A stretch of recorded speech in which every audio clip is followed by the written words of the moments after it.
Одна из самых тяжелых профессий изнутри. Наши коллеги в Мирном подготовили материалы о буднях работников подземного рудника «Удачный». Репортаж Ирины Балковой.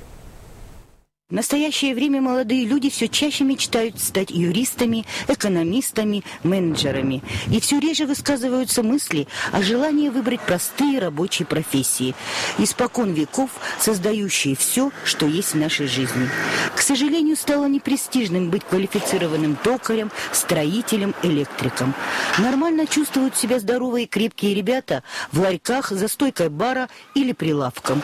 И грустно становится от того, что, живя в небольшом городе, где подземный рудник является одним из основных градообразующих предприятий, как-то без энтузиазма ребята говорят о шахтерской профессии. Однако наши герои Александр Ковалев и Сергей Сабуров считают, что работать шахтером – это не только получать неплохую заработную плату, но и заниматься романтической, настоящей, мужской, нелегкой рабочей профессией. И, как они говорят сами, эта профессия выбрала их, а не они ее.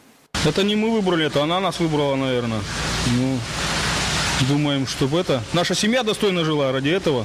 Выбрали профессию более подходящую по нашему здоровью, состоянию. Или как. Нравится нам эта работа с техникой. И все же, смотря на этих мужественных людей, начинаешь размышлять над тем, какими же качествами характера должен обладать человек, чтобы работать в таких сложных и опасных условиях, как подземный рудник «Удачный». Страх не должен быть.